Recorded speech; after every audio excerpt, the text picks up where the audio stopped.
Let's get the inside scoop. Right now, Iran and Israel are abiding by a ceasefire, ending a 12-day war. President Trump says the ceasefire deal now paves the way for peace. But the question is lasting peace possible?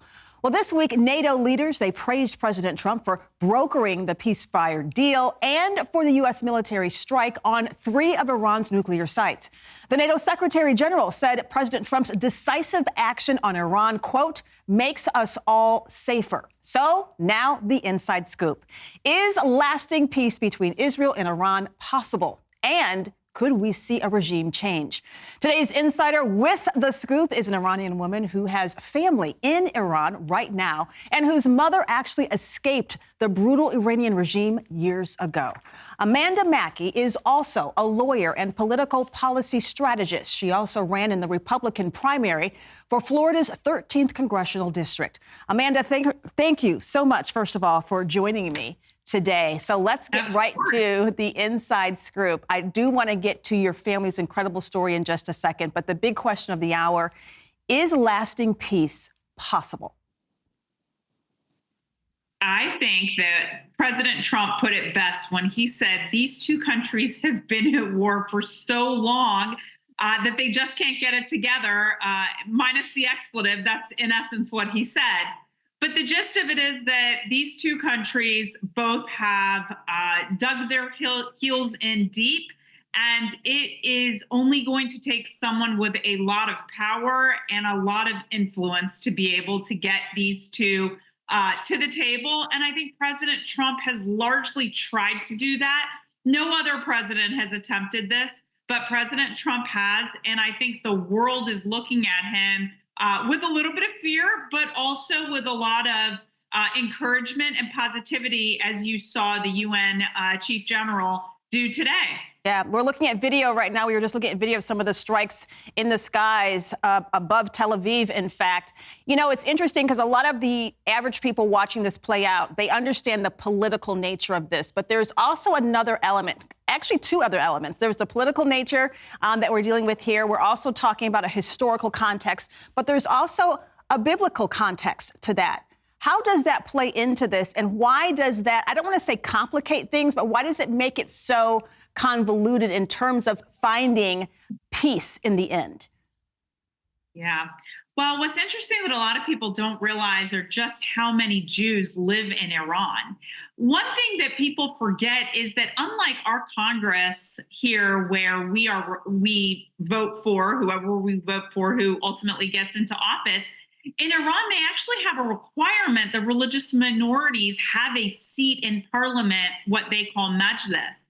And so it's really interesting when you think about, gosh, these 2 countries, you know, one Muslim, one predominantly Jewish, that have been fighting with each other for so long, for so many years throughout our history. But at the end of the day, a lot of Jews who live in Iran will say we're Iranian first.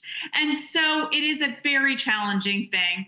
Yeah. One thing I like to remind people about is just how close America was, the United States was, with the Shah of Iran up until Jimmy Carter's time in office. So really all of this happened in 1979. And when you have pictures of my family from when they were in Iran, I was born there, and we all escaped in 1979. I was 11 months old.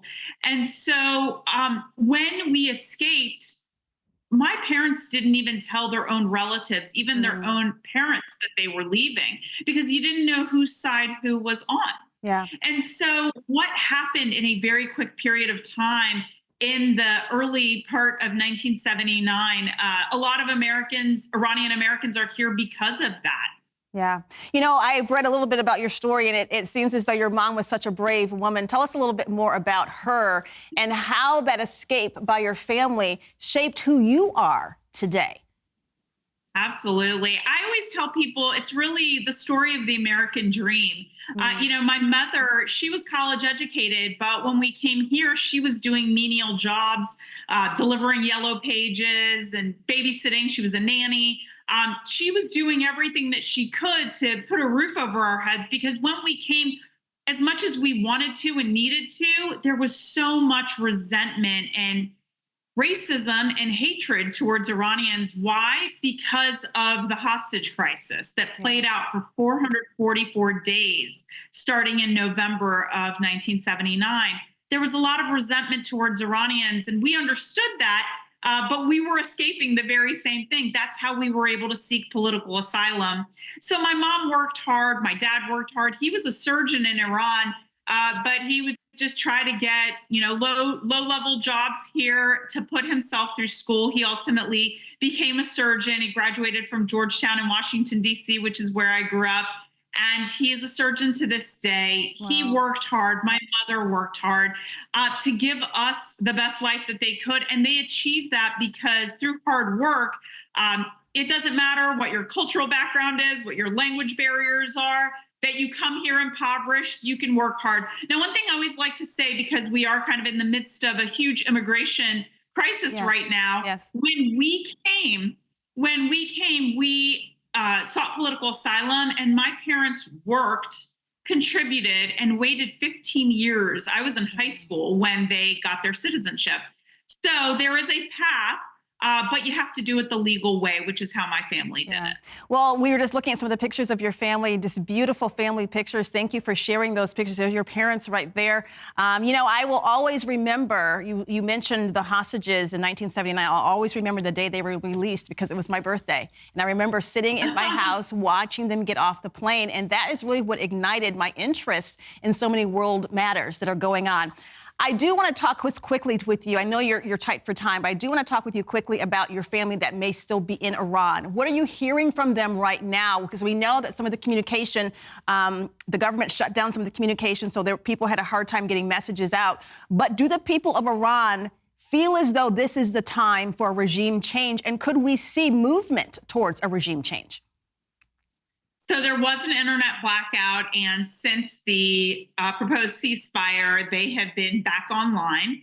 What I like to remind people is that Iran is very much a two-tiered type country, where you have the wealthy, the people that have the means to get out, and then you have the people, like the people who work for the government, who make $200 a month. They are the ones that can't go anywhere. And so you have the people who have the ability to leave, and then there are those who were stuck. And so I'm glad for the country that things have calmed down. But what I would say about the communication and, kind of what I'm hearing, and to your point about what does this mean for, regime change or changes to that country, that's something that the Iranian people desperately want. I've been hearing this all my life. Gosh, if we could just come to America, if we were just so lucky as you to come to America, can you help us get to America?